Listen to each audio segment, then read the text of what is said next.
வணக்கம் நண்பர்களே, நான் உங்கள் சபாபதி. இப்போ ஹரித்வாரில் கங்கா ஸ்நானம், கங்கா மாதா கோவில், மான்சா, சாண்டி மாதா கோவில்களை எல்லாம் முடித்துவிட்டு இப்போது கேதார்நாத் புறப்பட்டு கொண்டிருக்கிறோம்.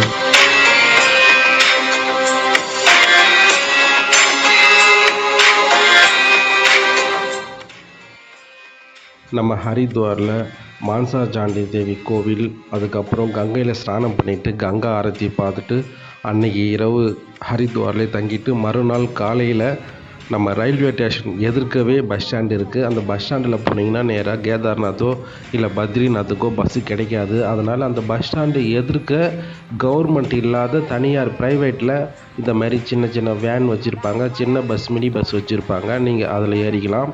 ஒரு ஆளுக்கு கரெக்டாக ஹரித்வார்லேருந்து கேதார்நாத் போகிறதுக்கு 600 ரூபா வசூல் பண்ணுறாங்க. ஹரித்வார் தான் இமயமலையோட அடிவாரம். அங்கேருந்து நம்ம ரிஷிகேஷ் மூலயமா மேலே ஏற போகிறோம். இப்போ நம்ம மேலே தான் ஏறிட்டு இருக்கோம். ரிஷிகேஷில் இருக்கிற இந்த டேமை தான் பார்த்துட்டு இருக்கோம். இப்போ நம்ம இந்த வழியில் போகும்போது இயற்கை அழகு அந்த அளவுக்கு கொட்டி கிடக்குது. நீங்கள் அந்த அளவுக்கு நம்ம அழகாக பார்த்துட்டே போகலாம்.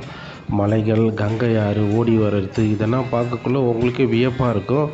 அது மட்டும் இல்லை, கீழே ஒரே அனலாக இருந்தது, மேலே போக போக குளிர், அது வேறு கொஞ்சம் இதமாக இருந்தது. இங்கே பாருங்கள், கங்கா போகிற வழி தான், அதுக்கு தகுந்த மாதிரி இங்கே வேலை நடந்துகிட்ருக்கு. ஹரித்வார்லேருந்து சீதாப்பூர் கரெக்டாக 223 கிலோமீட்டர். நம்ம போகிற பஸ்ஸு சீதாப்பூர் வரைக்கும் தான் போவோம். நம்ம கேதார்நாத் போகணும் நம்ம முடிவு பண்ணிட்டா காலையில் 6 மணி இல்லை 7 மணிக்கே நம்ம ஹரித்வாரில் விடிய காலையில் பஸ் ஏறிடணும். அப்போ தான் கரெக்டாக ஒரு 5 இல்லை 5:30 மணிக்கு ஈவினிங் போய் சேர்த்துருவாங்க. அங்கே நம்ம சீதாப்பூர்லேயே ஒரு ரூம் எடுத்து தங்கிட்டு அங்கேயே பேக்கை வச்சிடலாம். ஏன்னா நம்ம சோன்பிரியாவுக்கு வரைக்கும் நம்ம பேக்கெலாம் தூக்கிட்டு போகணும், அது ரொம்ப சிரமம். அதனால் நம்ம சீதாப்பூர்லேயே பேக்கை வச்சுட்டு அங்கேயே நைட்டு தங்கிட்டு நம்ம நேராக விடிய காலையிலேயே ஒரு 5 மணிக்கு நம்ம எழுந்து நம்ம நடக்க ஆரம்பிக்கலாம். அங்கே உடனே நடந்துட்டு போக முடியாது. அங்கேருந்து மெடிக்கல் சர்டிஃபிகேட், அதாவது சில சோதனைகள்லாம் முடிச்சிட்ட பிறகு அங்கேருந்து ஒரு ஜீப்பில் போகணும். அதுக்கு ஒரு 50 ரூபா வசூல் பண்ணுவாங்க. அதுக்கப்புறம் தான் அந்த ஜீப் எடுத்துகிட்டு போயிட்டு ஒரு 5 கிலோமீட்டர் தூரம் எடுத்துகிட்டு போய் விடும். அங்கேருந்து தான் நம்ம நடக்க ஆரம்பிக்கணும். நம்ம அதை அடுத்த பதிவில் பார்ப்போம். இப்போ நம்ம பார்க்குறது இமயமலையோட அழகை நம்ம ரசிச்சுட்டு இருக்கோம். பாருங்கள், இமயமலையோட அழகு எப்படி இருக்குன்னு. நம்ம இந்த மலையை பார்த்துட்டே இருக்கலாம் போல், அந்த அளவுக்கு மிக பிரம்மாண்டமாக இருந்துது. அது மட்டும் இல்லை, கேதார்நாத்தோட பத்ரிநாத் போகிற வழியில் இருக்கிற இமயமலைனா நீங்கள் பார்த்தீங்கன்னா ரொம்ப ஆச்சரியமாக இருக்கும். விண்ணை முற்ற அளவுக்கு இருக்கும் மலை. அங்கேருந்து எப்படி இவ்வளோ பெரிய மலை உருவாச்சுன்றதை நம்ம கற்பனை பண்ணி பார்க்க முடியாத அளவுக்கு அங்கே மலைகள், பள்ளத்தாக்குகள் எல்லாம் இருக்குது. நீங்கள் கண்டிப்பாக கேதார்நாத், பத்ரிநாத்னா வந்து பார்க்கணும். ஒரு மனுஷன் தன் வாழ்நாளுக்குள்ளே இந்த இடங்கள்லாம் சுற்றி பார்க்கணும். இயற்கையோட பேரழகு இந்த இமயமலை முழுதும் கொட்டி கிடக்கு. நமக்கு பார்க்க பார்க்க சலிக்கவே சலிக்காது.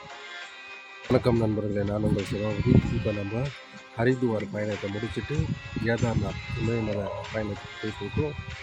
இப்போ இமயமலையில் தான் இன்னைக்கு பேசிகிட்ருக்கோம். இப்போ நம்ம கேதார்நாத் போயிட்டுருக்கோம். கேதார்நாத் போகிற வழியில் கங்கா நதி கீழே இமயமலை அடிவாரத்தில் ஓடிட்டு பாருங்கள். இப்போ நம்ம இருக்கிற இடம் இமயமலை, கேதார்நாத் போகுது.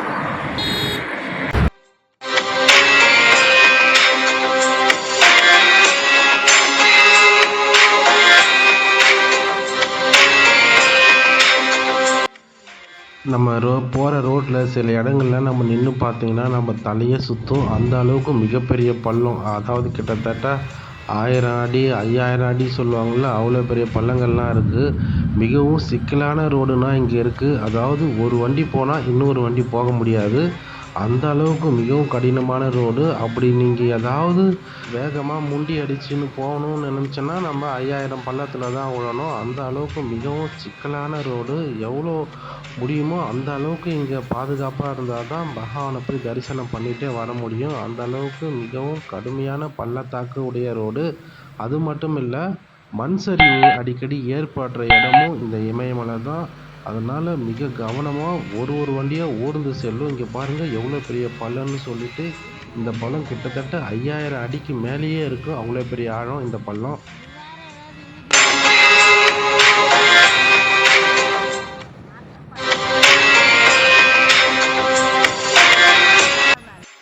நம்ம சீதாப்பூர் வந்துட்டோம். காலையில் அங்கே 9 மணிக்கு கரெக்டாக வண்டி எடுத்தாங்க. இப்போ 5:30 மணிக்கு எடுத்துகிட்டு வந்து சீதாப்பூரில் நம்மளை இறக்கிட்டாங்க. இப்போ நம்ம சீதாப்பூரில் நடந்து ரூம் தேடிட்டு இருக்கோம். இது சீசன் டைம்ன்றதுனால ஒரு ரூம் 3000, 3500, 4000ன்னு சொல்கிறாங்க. நம்ம ஒரு 2 நைட்டு இல்லைன்னா ஒரு நைட்டு தான் இங்கே தங்க போகிறோம். அதனால் இப்போ ரூமை தேடிட்டுருக்கோம்.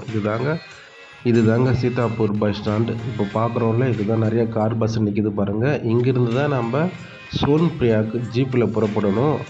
அதே மாதிரி நம்ம கேதார்நாத் தரிசனத்தை முடிச்சுட்டு மீண்டும் சோன்பிரியாக்குலேருந்து சீதாப்பூர் வந்து இங்கேருந்து தான் நம்ம பத்ரிநாத் புறப்படணும். நன்றி நண்பர்களே. இந்த வீடியோ பிடிச்சிருந்தா நம்ம சேனலுக்கு சப்ஸ்கிரைப் பண்ணுங்கள், லைக் பண்ணுங்கள். மீண்டும் அடுத்த வீடியோவில் சந்திப்போம்.